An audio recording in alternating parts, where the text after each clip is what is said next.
ఓం నమో వెంకటేశాయ. మకర లగ్నం, మకర రాశి. ఈ యొక్క మకర లగ్నానికి లగ్న మరియు ద్వితీయాధిపతి అయినటువంటి శనేశ్వరుడు ఈ యొక్క 2వ స్థానంలో ఉండడం వల్ల కుటుంబాభివృద్ధి మరియు ఆకస్మిక ధనప్రాప్తి, ధనపరమైన వ్యావహారికపరమైనటువంటి విజయాలు లభించడం లాంటి పరిణామాలు జరిగే అవకాశాలు అధికంగా ఉన్నాయి. అలాగే కోర్టు మరియు న్యాయ సంబంధమైన విషయాల్లో అనుకూలమైనటువంటి ఫలితాలు, తీర్పులు వచ్చే అవకాశం ఉంది.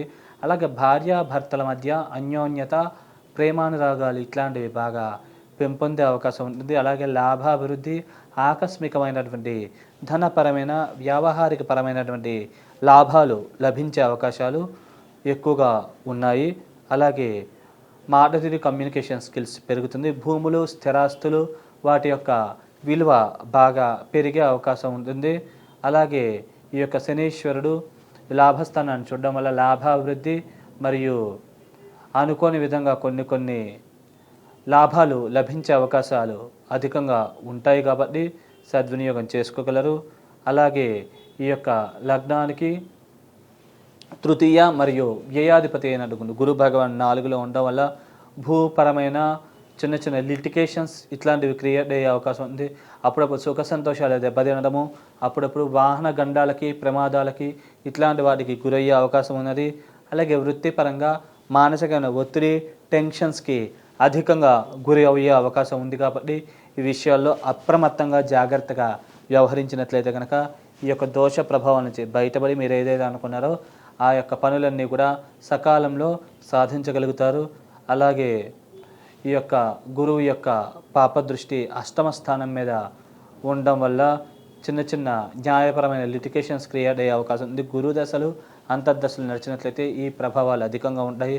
అలాగే అనవసరమైన ఖర్చుల వల్ల ధన నష్టం, అనవసరమైన ప్రయాణాల వల్ల ధన నష్టం ఇట్లాంటివి జరిగే అవకాశం ఉంది. వీసా, పాస్పోర్ట్ మంజూరయ్యే విషయాల్లో స్వల్పమైన జాప్యం, అలాగే ఈ యొక్క విదేశాల కోసం వెళ్ళాలని ప్రయత్నించే వాళ్ళకు కూడా స్వల్పమైన ఆలస్యం జరిగే అవకాశం ఉంది. కాబట్టి ఈ విషయాల్లో కొద్దిగా అప్రమత్తంగా జాగ్రత్తగా వ్యవహరించి నిర్ణయాలు తీసుకున్నట్లయితే కనుక, సరైన పరిహారాలు కూడా చేసుకుని నిర్ణయాలు తీసుకున్నట్లయితే కనుక ఈ యొక్క ప్రయత్నాలు విజయవంతమయ్యే అవకాశాలు చాలా ఎక్కువగా ఉన్నాయి.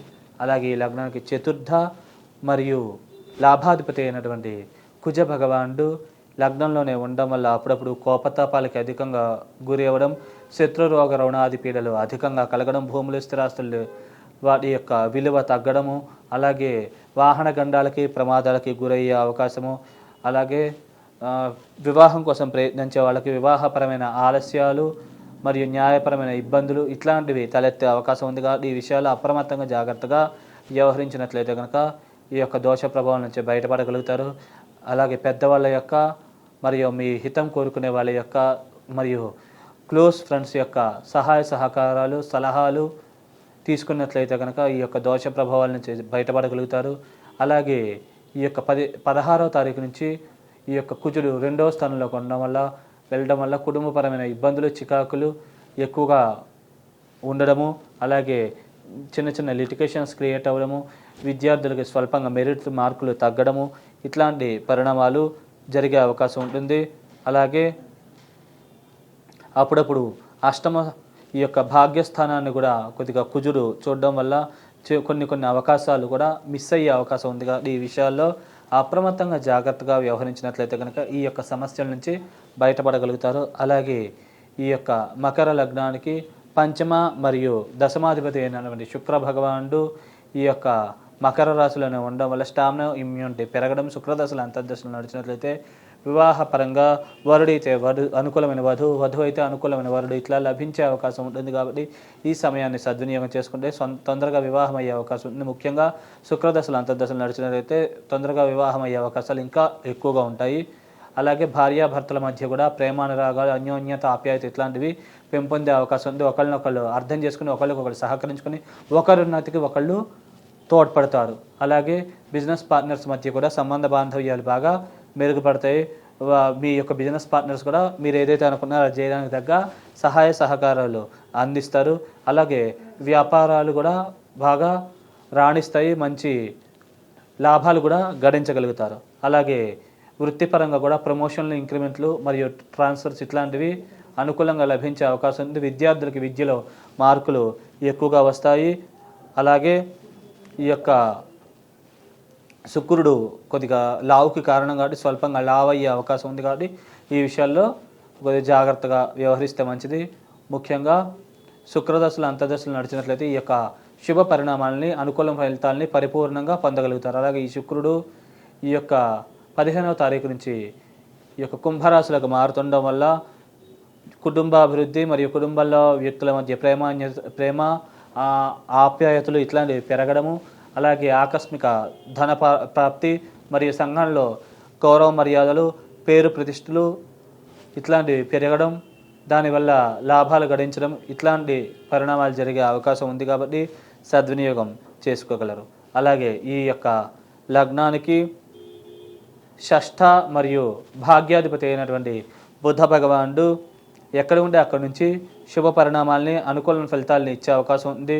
ఈ యొక్క బుధుడు కుంభరాశిలో ఉండడం వల్ల కొద్దిగా ఆకస్మిక ధనలాభాలు, లోన్లు తొందరగా మంజూరు అవ్వడం మరియు శత్రురోగ రుణాది పీడలు బుధ దశలు అంతర్దశలు నడిచినట్లయితే తక్కువగా ఉండడం, నిల్వధనం, భాగ్యాభివృద్ధి, అనుకూల విధంగా అదృష్టం కలిసి రావడం లాంటి పరిణామాలు అధికంగా జరిగే అవకాశం ఉంది. అలాగే ఈ బుధుడు ఈ యొక్క 8వ తారీఖు నుంచి 3వ ఇంట్లోకి వెళ్తూ ఉండడం వల్ల కొద్దిగా మాటపరమైన అభివృద్ధి, సభలలో బాగా ప్రసంగించగలగడం, ధనాభివృద్ధి, భాగ్యాభివృద్ధి ఇట్లాంటివి బాగా ఎక్కువగా జరగడం లాంటి శుభ పరిణామాలు జరిగే అవకాశం ఉంది. అలాగే 4వ స్థానంలోకి ఈ యొక్క బుధుడు 26వ తారీఖు నుంచి వెళ్ళడం వల్ల కొద్దిగా వాహన గండాలు, ప్రమాదాలు ఇట్లాంటివి తగ్గే అవకాశం ఉంది. వృత్తిపరంగా కూడా కొద్దిగా ఇంప్రూవ్మెంట్ ఎక్కువగా ఉండే అవకాశం ఉంది. కాబట్టి ఈ విషయాన్ని గమనించుకొని సరైన సమయంలో సరైన నిర్ణయం తీసుకోవడం వల్ల వీరు ఎక్కువ బెనిఫిట్ పొందగలుగుతారు. ఈ సమయంలో గనక మీరు ప్రమోషన్స్ కోసం ట్రై చేసినట్లయితే తొందరగా ప్రమోషన్స్ లభించే అవకాశం అధికంగా ఉన్నది. అలాగే ఈ యొక్క లగ్నానికి సప్తమాధిపతి అయినటువంటి చంద్రుడు ఎక్కడ ఉంటే అక్కడ నుంచి అశుభ ఫలితాలని, వ్యతిరేకమైన ఫలితాలను ఇచ్చే అవకాశం ఉంది. కాబట్టి చంద్రదశలు అంతర్దశలు నడిచినట్లయితే తీసుకునే నిర్ణయాల తడబాటు, మానసిక ఒత్తిడికి అధికంగా గురవడం, సరైన సమయానికి సరైన సలహాలు ఇచ్చేవాళ్ళు పక్కనే లేకపోవడం వల్ల కొన్ని నష్టాలు ఇట్లాంటివి జరిగే అవకాశం ఉంది. కాబట్టి చంద్రదశలు అంతర్దశలు నడిచినట్లయితే తగు జాగ్రత్తలు తీసుకుంటే కనుక ఈ యొక్క సమస్యల నుంచి బయటపడి మీరు ఏదైతే అనుకున్నారో అది తొందరగా సాధించగలుగుతారు. అలాగే అష్టమాధిపతి అయినటువంటి సూర్య భగవానుడు ఈ లగ్నానికి యోగించడు కాబట్టి మిశ్రమ ఫలితాలను ఇస్తారు. కాబట్టి సూర్యదశలు అంతర్దశలు నడిచినట్లయితే కొద్దిగా జాగ్రత్తగా అప్రమత్తంగా వ్యవహరిస్తే కనుక అన్ని పరాలుగా మంచి జరిగే అవకాశం ఉంది. కుటుంబపరమైన చిక్కులు, ఇబ్బందులు తలెత్తే అవకాశం ఉంటుంది. అలాగే కొద్దిగా కోపతాపాలు గురవడం, కొద్దిగా అప్పుడప్పుడు చిన్న లిటికేషన్స్ ఇబ్బందులు క్రియేట్ అవ్వడం లాంటి సమస్యలు తలెత్తే అవకాశం ఉంది. 15వ తారీఖు నుంచి కొద్దిగా మాట వల్ల సమస్యలు, మరి డబ్బులు ఖర్చు అవ్వడం, ఎక్కువ ఖర్చు అవ్వడం లాంటి పరిణామాలు సూర్యుడు ఇచ్చే అవకాశం ఉంటుంది. కాబట్టి ఈ విషయాల్లో అప్రమత్తంగా జాగ్రత్తగా వ్యవహరించగలరు. అలాగే ఈ లగ్నానికి 3వ ఇంట్లో రాహు, అలాగే 9వ ఇంట్లో కేతువు ఉండడం వల్ల వ్యక్తిగత జాతకంలో కేతు మహాదశ అయిపోయి రాహు మహాదశ తర్వాత వచ్చినట్లయితే ఈ ఇరువురు కూడా అద్భుతంగా యోగించి లాభించి అనుకూలమైన ఫలితాలను, శుభ పరిణామాలను ఇచ్చే అవకాశం ఉంటుంది. మాటలు, కమ్యూనికేషన్ స్కిల్స్ బాగా మెరుగుపడతాయి. సభల్లో బాగా ప్రసంగించగలుగుతారు. మరియు భాగ్యాభివృద్ధి, నిల్వధనం పెంపొందుతుంది. దైవికమైన బలం శక్తి పెంపొందుతుంది. అనుకోని విధంగా అదృష్టం కలిసి వచ్చి మీరు ఏదైతే అనుకున్నారో ఆ పనే కాకుండా అనుకోని పనులు కూడా పూర్తయ్యి మీ చేతికి ధనం లభించే అవకాశం ఉంటుంది. అలాగే పూర్వీకులకు సంబంధించిన ఏమైనా ఆస్తి సంబంధించిన వ్యవహారాలు ఉంటే అవి, స్థలాలకు సంబంధించిన వ్యవహారాలు అయితే అవి మీ పేరు మీద రిజిస్ట్రేషన్ అయ్యే అవకాశం ఉంది.